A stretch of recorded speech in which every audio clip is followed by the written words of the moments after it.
Boa tarde a todas e a todos. Estamos começando agora a participação do Brasil de Fato na virada feminista online pela descriminalização do aborto na América Latina e no Caribe.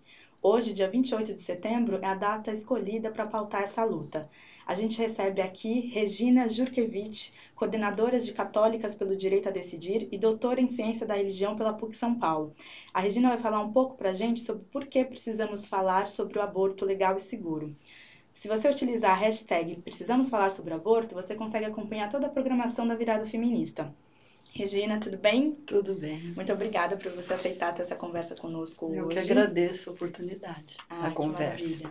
Regina, segundo a Organização Mundial de Saúde, 22 milhões de abortos inseguros ocorrem todo ano e acabam vitimizando cerca de 47 mil mulheres. Né? Nesse contexto, parece que é demais, parece que falar sobre aborto é muito urgente. Mesmo assim, a gente vê ainda como é uma questão que fica muito invisibilizada, né? Então, na sua opinião, pela sua trajetória, por que a gente precisa falar de aborto? Então, eu acho que a primeira grande razão é essa que você coloca, né? Quer dizer, é uma questão de saúde pública pelo número enorme de mulheres, né, que têm sequelas, sobre a qual recai uma mortalidade. O aborto no Brasil é a quarta causa de mortalidade materna. Então, não é algo que não aconteça, é algo que acontece com uma frequência enorme, a gente goste ou não goste. Eu sempre digo que a questão não é nunca ser favorável ou contrária ao aborto, mas é pensar o que a gente faz com essa realidade que já existe com o aborto criminalizado, né? Então, a gente tem na nossa frente uma situação grave, a gente poderia falar epidêmica, né, no sentido de um número muito alto de mulheres que têm a sua vida cortada e que sofrem uma consequência muito grave. Tá. E quando a gente fala da esfera legal hoje no Brasil, né, com relação ao aborto, em que pé que a gente está? Olha, hoje no Brasil existem 3 situações que são permissivas, né?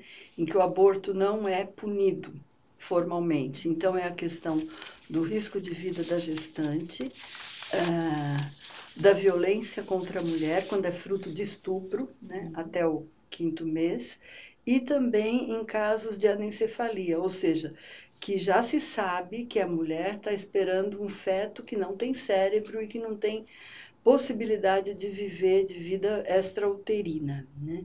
Então, esses são os 3 casos em que o Estado não culpabiliza, né, ou não pune as mulheres ou os serviços, né, os chamados serviços de aborto legal. Na realidade, isso não existe na prática. Por quê? Porque não se consegue implantar esses serviços. Então, a gente sabe que existe um número muito grande de hospitais públicos, mas que poucos conseguem ter uma equipe que faça o atendimento no caso do aborto legal. Porque é difícil, os médicos, uma grande parte alega objeção de consciência. Em cidades pequenas há uma perseguição, né, para que esses médicos não atendam, não façam isso. Então, não querem se expor, sobretudo a área médica. E então as mulheres, se forem ao hospital público, não facilmente vão encontrar esse serviço disponível. Mas do ponto de vista legal, são essas 3 situações hoje. Entendi. E quando você fala, por exemplo, desse aborto legal em caso de estupro, é um pouco o que você disse, né? Então, a gente já tem pesquisas, por exemplo, como a publicada pela Pública, agência pública, que diz que 7% dos casos de estupro acabam gerando uma gravidez e que 67% dessas mulheres não conseguem acesso ao serviço de saúde, né?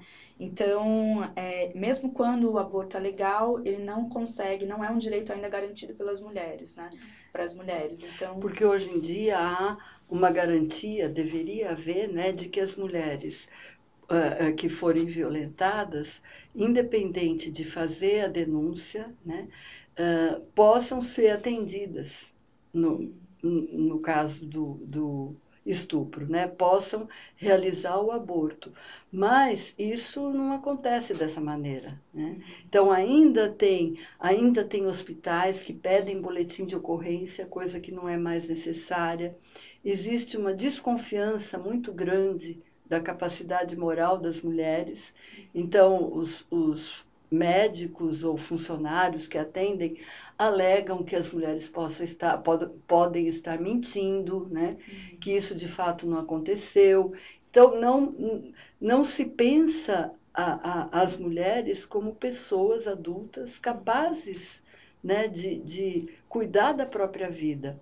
E se relativiza o que é uma situação de estupro. Há setores, né, que dizem, bom, se você não quer ter o filho, dê o seu filho. Como se isso fosse uma coisa. Se você vai ficar grávida, foi estuprada, fica grávida, dê o seu filho para outro. Como se fosse uma coisa tão simples, quase um objeto que você dá, né? Então, existe uma questão cultural muito forte que introjeta na gente desde pequena e que socializa que a vida, nesse sentido de seja como for, é algo sagrado. E a vida, seja ela qual for e de que maneira for.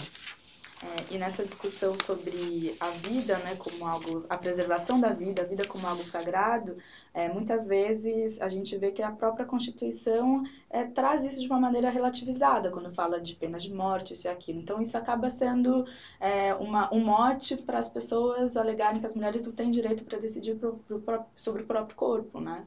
Então, como você vê esse argumento mesmo da preservação da vida, que a gente escuta com uma certa frequência, né? Então, eu acho que, de fato, é um mote que foi tomado por um setor que tem um viés religioso. Então, a gente percebe grupos evangélicos, católicos e espíritas que falam e se posicionam com o mote da pró-vida, quer dizer, como defensores da vida. A gente acaba dizendo que, muitas vezes, esses setores são pró-morte, porque a consequência da sua proposta tem levado muitas mulheres a perder a sua vida, né? Então, o que acontece? Quer dizer, é tão abstrato, eticamente, a gente dizer que a vida é sagrada e deve ser defendida, porque não é isso que acontece na prática. Você mesma dizia, né? Na questão da guerra, a vida fica em segundo lugar, né? Porque você vai e os soldados ali que morrem, então quer dizer que o que estava em primeiro lugar é a defesa da pátria. Então, se a gente for ver no cristianismo, por exemplo, a questão do martírio, né? Por que é válido o martírio? Então, quer dizer que aí a vida é menos importante do que uma defesa de um pensamento, né? Então, a gente sabe que pela história não é assim. Só que nós não estamos dizendo que a vida não importa para ninguém. O que a gente está dizendo é que, eticamente, você precisa concretizar esse princípio. E quando você fala na defesa de vida, você tem que considerar que vida é essa. Tem que olhar a vida das mulheres também, né?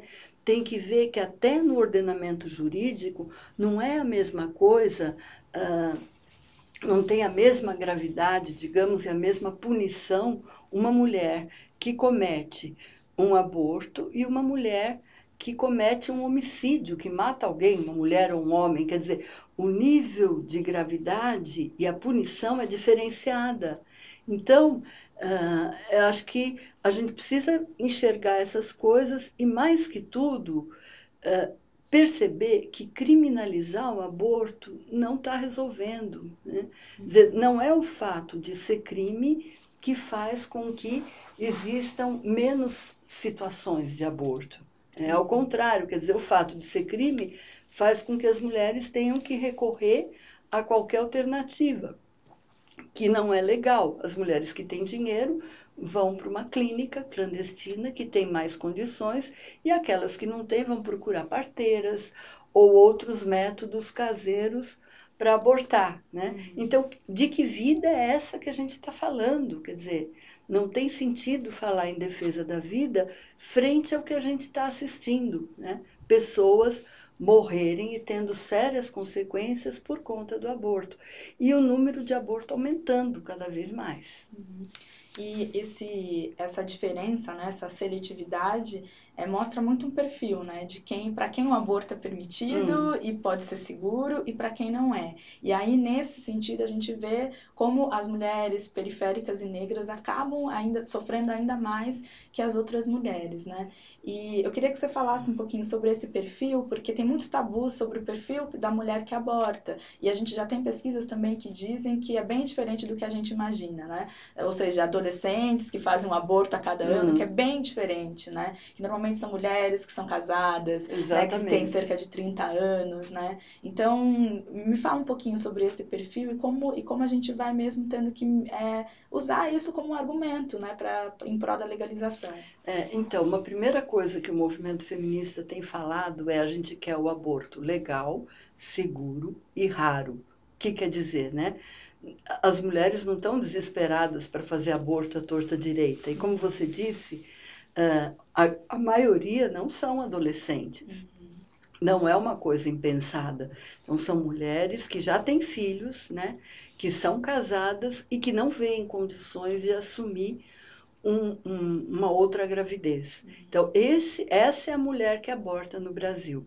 São mulheres que têm uma adesão religiosa e que muitas vezes por isso, pelo discurso religioso, se sentem culpabilizadas, mas não por isso deixam de praticar o aborto, né? Só que vivem com esse peso, com essa culpa. As que têm o maior sofrimento e maiores sequelas são as mulheres que estão numa situação de maior vulnerabilidade, que são pobres, que são negras, que têm menos proteção do Estado, né? Então, é isso que a gente está vendo acontecer, né? E aí, quando a gente fala da vida e da interrupção da vida, é importante considerar que há uma diferença entre interromper a vida ou considerar o início da vida e considerar o início do ser humano, né? Há um desacordo entre teólogos e cientistas sobre qual é o momento do início do que teologicamente se chama hominização, quer dizer, em que momento nasce, entre aspas, a alma humana, né? Isso, historicamente, não há acordo. A Igreja Católica chega a definir, eu já estou introduzindo isso, sem você ter me perguntado. Não, ótimo. Mas a Igreja Católica chega a introduzir, em 1860, uma definição de que a vida, né, ela é considerada vida humana, ser humano, desde o momento da concepção. Quer dizer, em 2000 anos, só em 1860 que se faz essa afirmação. Então, antes disso, chegava-se a pensar que, por exemplo, na Idade Média, que havia o ser humano só viria a ser ser humano depois de 80 dias, né? Ou de 40 dias, dependendo do sexo. Né? E então aí o aborto não era considerado na própria igreja como um homicídio, né? E um pecado mortal, quer dizer. Então, essas diferentes compreensões mostram que vida sempre há. Eu digo sempre assim, bom, na própria ejaculação, no processo de masturbação, o que tem ali é vida humana. Né? Quer dizer, quem é que não encontrou ainda com o óvulo, mas potencialmente é vida humana. Então a gente vai dizer que isso é uma interrupção também, né? Então, na verdade, o que a gente tenta mostrar em católicas é que há pensamentos teológicos por todo mundo, diferentes daquele que é o pensamento tradicional, oficial da igreja hoje. E que esse pensamento nem sempre foi assim. E que dentro da igreja a gente tem teólogos, teólogas, que fazem uma reflexão séria. Eu convido para dar uma olhadinha no nosso site, nos artigos, sobre a compreensão do momento da vida, né? E do significado que possa ter o aborto. E diante de tantas pesquisas e, enfim, de tantos fatos, Parece que essa discussão acaba sendo mais para tornar mais nebuloso um processo que deveria ser um direito da mulher, né? E aí, quando a gente fala da criminalização do aborto, né? Esse debate que você traz sobre a religião e a laicidade do Estado está muito presente, né? Como é que a gente faz mesmo, baliza essas duas questões? Então, eu acho que primeiro é importante deixar claro o que é um Estado laico, né? Um Estado laico não é um Estado ateu, que vai contra as religiões.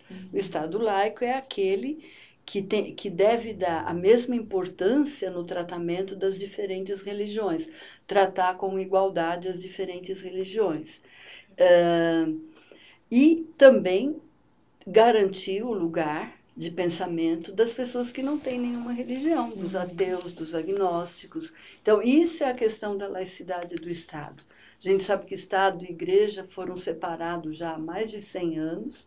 Então, teoricamente, pela Constituição, é isso que a gente tem, Estado laico. Na prática, o que acontece? Quer dizer, o nosso Estado está permeado de influências religiosas, seja do ponto de vista simbólico, né? Seja na própria Constituição que fala em Deus, seja numa imagem de Deus com o crucifixo, que muitas vezes está nos lugares públicos, sem considerar que essa imagem não representa Deus para quem se relaciona com os orixás, ou seja, das religiões afro-brasileiras, né, da Umbanda, do Candomblé. Então, há várias atitudes que desrespeitam a laicidade do Estado. A gente muitas vezes nos perguntam como que vocês são católicas e falam e defendem a laicidade do Estado, né? Então, o que a gente sempre diz é assim, olha, exatamente por ser católica, a gente acha que todas as igrejas têm o direito de expressar seu pensamento.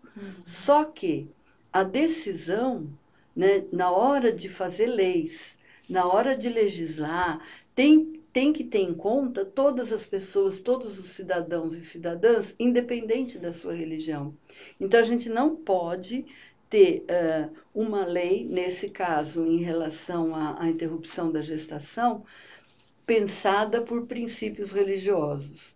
Isso não impede que as pessoas vivam a sua fé de acordo com a sua religião. Isso não está dizendo que toda mulher, católica, evangélica, espírita, seja o que for, tenha que abortar. Quer dizer, quando você tem um dispositivo legal, você tanto deve dar condições para aquelas mulheres que querem levar a sua gravidez adiante, e condições do ponto de vista da saúde, da proteção, como deve também dar condições para aquelas que, por alguma razão, resolvem interromper a gestação, né? E aí também pensar que interromper a gestação não muitas vezes se diz, não, até o 9º mês pode interromper. Nossa. É absurdo, porque isso seria um parto antecipado, exato, né? Quer dizer, existe um processo que vai marcar um período, que normalmente nos países que legalizaram é até a 12ª semana, vai dizer em que condições, vai, antes de fazer isso, proporcionar os serviços de saúde pública, acesso aos anticonceptivos, educação sexual. Eu sempre digo, ninguém quer chegar ao aborto, né? Eu acho que eu tenho uma filha jovem, eu não quero que ela chegue a abortar. Quer dizer, acho que naturalmente a gente tem que fazer tudo o que for preciso para evitar. Mas quando existe essa situação, não adianta a gente dizer, olha, eu sou contra, né? É uma falsa pergunta e é uma falsa resposta ser contra o aborto, né? Se a gente o que se trata é ver, bom, eu não quero que aconteça o aborto, então é uma razão a mais para eu querer que seja legalizado, porque aí existe controle, serviços que antecedem, né? Educação, tudo isso que vem antes, uma equipe multidisciplinar de saúde que vai atender essas mulheres quando buscam, né, o aborto. Enfim, acho que existe. Antes, acho que existia um tabu e não se falava de aborto, né? Nos últimos 10 anos, 15, acho que isso foi quebrado. Então, eu acho bem legal a iniciativa que vocês estão tendo, né, de dizer, vamos falar, precisamos falar disso.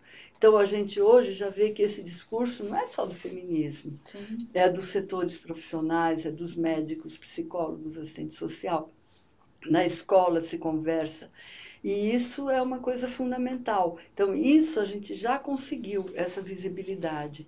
Agora, a gente, de fato, precisa se juntar e ter força nesse dia que a gente trabalha pela legalização do aborto, para que diminua o número de abortos. Sim. E para que diminua a situação de mortalidade materna. Sim, perfeito. E a gente falava agora um pouco sobre as diferenças, né, dessa luta para descriminalizar o aborto e para legalizar. Eu queria que você falasse um pouquinho das diferenças, porque a gente vê hoje mulheres, enfim, recentemente saiu uma notícia de Goiás, uma mulher que está sendo investigada porque fez o aborto, o quanto isso é uma segunda morte, né? As pessoas realmente têm ainda um pouco na cabeça que essa decisão de abortar é uma decisão fácil, que a mulher toma de uma maneira, né, sem reflexão e etc. E a gente sabe que tem muitos processos subjetivos aí, né? Mas com relação à descriminalização e legalização, queria que você falasse um pouquinho pra gente, né? Qual que são, o que é cada uma dessas coisas e o que ela traria de benefícios. Então, na América Latina o pessoal fala despenalização, né? Quer dizer, ou descriminalização. Descriminalizar ou despenalizar é você deixar, é você fazer com que o aborto deixe de ser crime, né? Porque hoje no Brasil ele está previsto como uma prática criminosa que tem penalidades para as mulheres, para quem pratica, para quem exerce, né? Enfim, isso é uma coisa. Outra coisa que eu acho que é mais ampla é quando a gente fala da legalização do aborto. Tá. Né? Então, quer dizer, vai além. Por quê? É tirar do código penal, né? Não é uma questão, aborto não é questão de polícia, é compreender isso, é questão de cuidado da sociedade com as mulheres, e legalizar é pensar, bom, qual vai ser o procedimento? Como é que isso tem que ser feito? Como é que a gente monta uma equipe multidisciplinar, onde tenha médico, assistente social, psicólogo, enfermeira? Como é que a gente faz os diálogos com essas mulheres?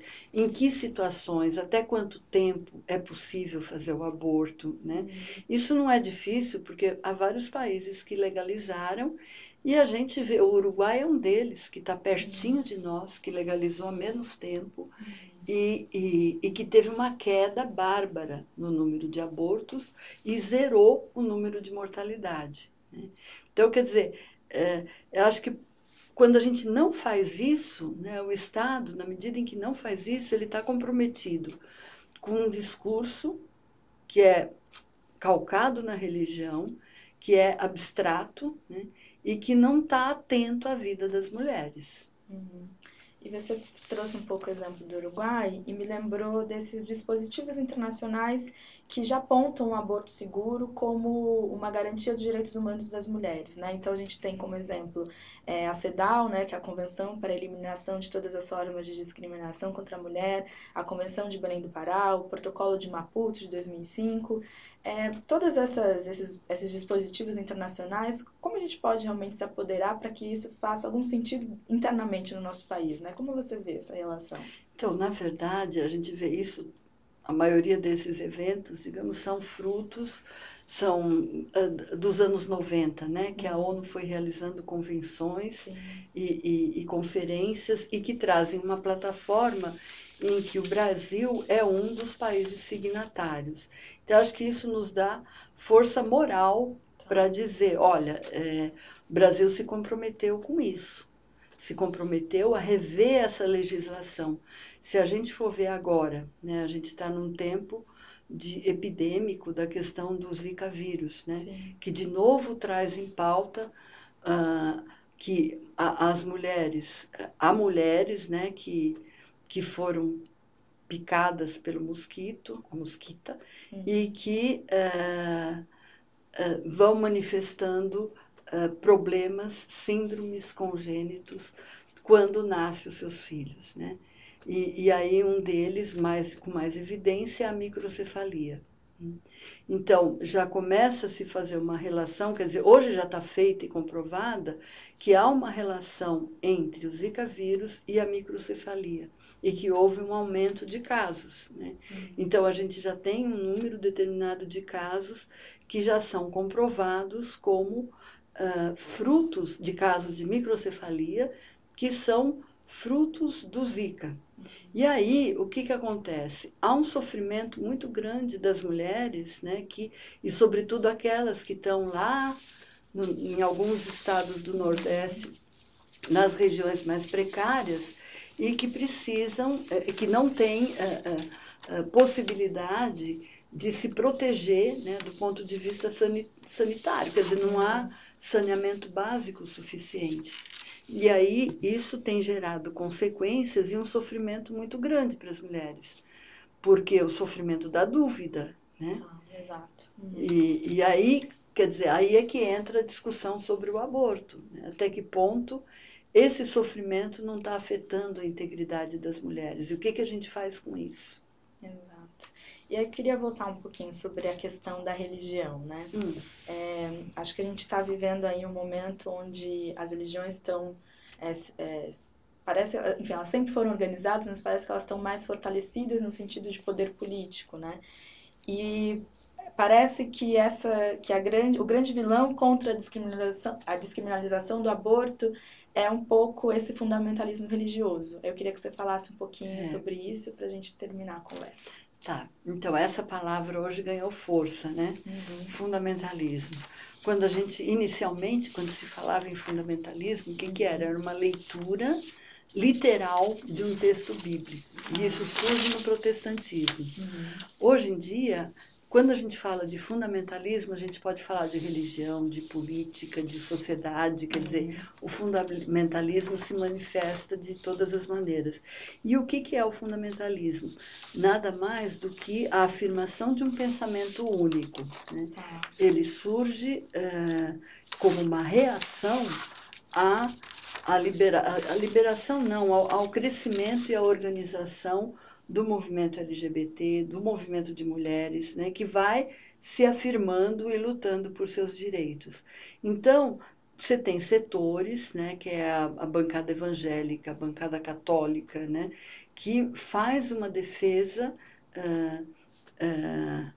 de que o aborto não aconteça em nenhuma situação, né, que é contrária em qualquer circunstância ao aborto, e que vai tentar colocar projetos de lei de todo lado. Então, é a defesa ao dia do nascituro, é o que a gente chama de bolsa estupro, né? Quer dizer, proteger aquela mulher que foi estuprada e que está grávida, que ela tem o filho, que ela vai ganhar um tanto por mês para levar adiante essa gravidez.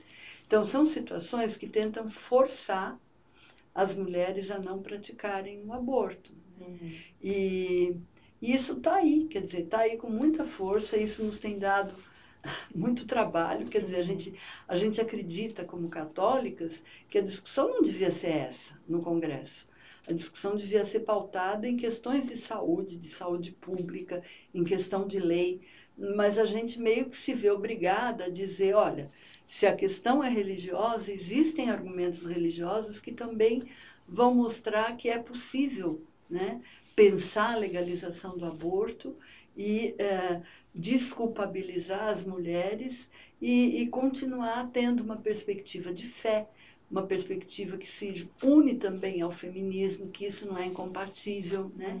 Então, é um pouco essa situação que a gente vive hoje, não só no Brasil, mas toda a América Latina. Quer dizer, esses setores vão se organizando, então você tem juristas, né, que têm essa posição, você tem médicos, você tem psicólogos, mas também tem gente de outras profissionais que também pensam diferente. É triste porque a gente vive uma polarização e no meio disso o que acontece é o aumento de morte de mulheres e a falta de uma intervenção séria do Estado para legalizar e cuidar dessa situação. Perfeito, Regina. Quero agradecer por você ter vindo aqui hoje. Agradeço. Eu vou finalizar aqui o nosso ao vivo. Eu conversei aqui com a Regina Soares Jurkevich, de Católicas pelo Direito a Decidir. Essa conversa faz parte da virada feminista online, que está pautando a questão do aborto por conta do dia de hoje, que é o dia da luta pela descriminalização. E eu convido vocês para continuarem acompanhando a virada. Então, corram agora para o canal Chorumelas e para a programação, que tem muito mais sobre aborto, para a gente continuar discutindo e democratizando esse assunto que é tão importante, né? Obrigada, até a próxima.